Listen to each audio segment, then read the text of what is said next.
আসসালামু আলাইকুম প্রিয় শিক্ষার্থীবৃন্দ। আশা করি সকলে ভালো আছো। ভালো থাকার জন্য অবশ্যই একটি ভালো নিয়ম নিয়ে হাজির হয়েছি ইংরেজিতে কথা বলার জন্য এবং ইংরেজি লেখার জন্য।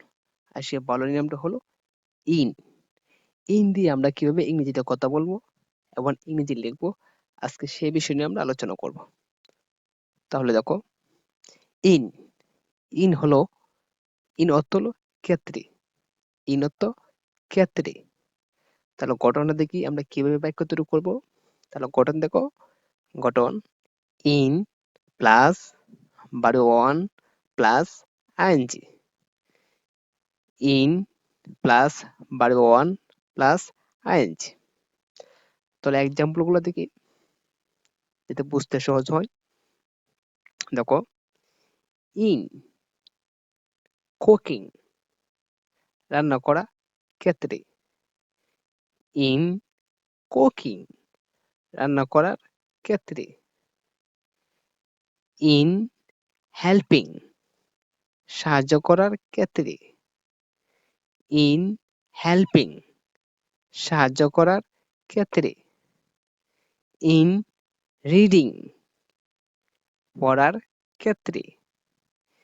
ইন রিডিং পড়ার ক্ষেত্রে। ইন ইটিং খাওয়ার ক্ষেত্রে। ইন ইটিং খাওয়ার ক্ষেত্রে। ইন প্লেয়িং খেলার ক্ষেত্রে। ইন প্লেয়িং খেলার ক্ষেত্রে। এখানে দেখো, প্রত্যেকটি বাক্যের মধ্যে কিন্তু ইন আছে। ইন ইন দেখো, ইন আছে প্লাস বাড়বে ওয়ান, এসব করে কিন্তু বাড়বে ওয়ান সাথে আইএনজি। এবং দেখো, বাংলার উচ্চারণের ক্ষেত্রে বা বাংলা অর্থের ক্ষেত্রে দেখো, প্রত্যেকটার শেষে কিন্তু ক্ষেত্রে কথাটা অবশ্যই আছে। দেখো, ক্ষেত্রে কথাটা অবশ্যই আছে। ঠিক আছে? তাহলে অবশ্যই আমাদেরকে বুঝে নিতে হবে যে আমাদেরকে বাক্য তৈরি করতে গেলে, কথা বলতে গেলে এইভাবে অবশ্যই আমাদেরকে তৈরি করতে হবে। কথা বুঝতে পেরেছো? তাহলে চলো আরো কিছু এক্সাম্পল দেখি যাতে আমাদের বিষয়টা বুঝতে একটু সহজ হয়ে যায়। ঠিক আছে? তাহলে চলো।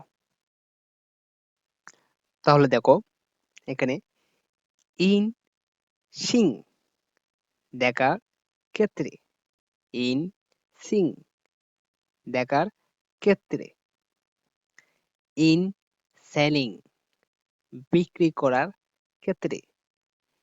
ইন সেলিং বিক্রি করার ক্ষেত্রে। ইন আর্নিং আয় করার ক্ষেত্রে। ইন আর্নিং আয় করার ক্ষেত্রে। ইন রাইটিং লিখার ক্ষেত্রে।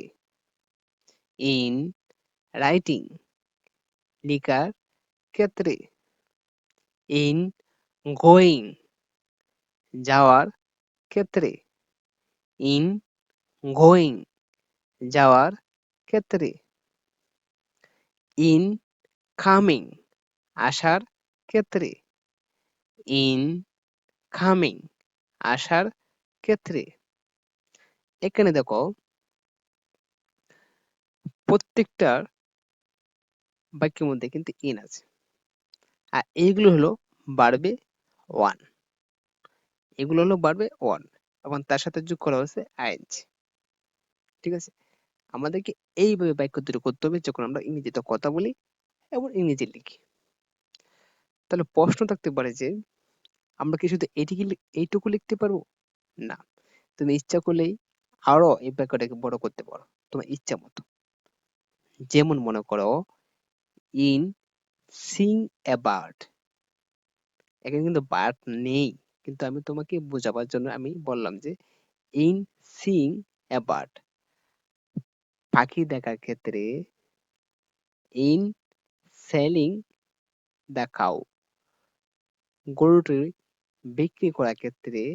ইন সেলিং দ্য কাউ গরুটি বিক্রি করার ক্ষেত্রে। In going in going to Dhaka Dhaka যাওয়ার ক্ষেত্রে। ইন রাইটিং দ্য লেটার চিঠি লেখার ক্ষেত্রে এরকম ভাবে তুমি অবশ্যই যোগ করতে পারো, এতে কোনো সমস্যা নেই। ঠিক আছে, তাহলে চলো আমরা এইরকম ভাবে কিছু বাক্য তৈরি করি যাতে বুঝতে আরো সহজ হয়েছে। তাহলে দেখো, got one in plus verb one plus I N G plus বাকি অংশ।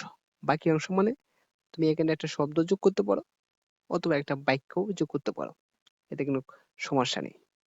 তাহলে দেখো এখানে ইন ওয়ার্কিং হার্ড, পরিশ্রম করার ক্ষেত্রে। ইন ওয়ার্কিং হার্ড, পরিশ্রম করার ক্ষেত্রে। ইন হেল্পিং ইউ, তোমাকে সহযোগিতার ক্ষেত্রে। ইন হেল্পিং ইউ, তোমাকে সহযোগিতার ক্ষেত্রে। ইন ক্যাচিং ফিশ, মাছ ধরার ক্ষেত্রে। ইন ক্যাচিং ফিশ, মাছ ধরার ক্ষেত্রে। ইন টিচিং ইংলিশ, ইংরেজি শেখানোর ক্ষেত্রে।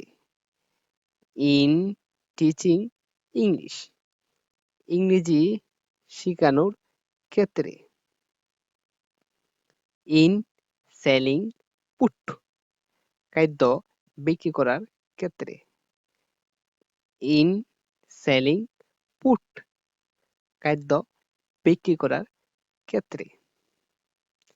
এখানে দেখো প্রত্যেকটা ভার্ব ওয়ানের সাথে আইএনজি যোগ করা হয়েছে এবং বাড়তি কিছু যোগ করা হয়েছে। তুমি ইচ্ছা করলে এখানে একটা শব্দ যোগ করতে পারো অথবা বাক্য যোগ করতে পারো, এটা তোমার স্পিকিং এর উপর নির্ভর করে। ঠিক আছে, তোমার কথাবার্তা প্রকাশের উপর নির্ভর করে তুমি কতটুকু যোগ করবা। তবে যখন ইন দিয়ে তুমি কথা বলবা তখন তোমাকে অবশ্যই বারে ওয়ান থাকতে হবে এবং সাথে আইএনজি বসাতে হবে, বাকি তোমার ইচ্ছা অনুযায়ী।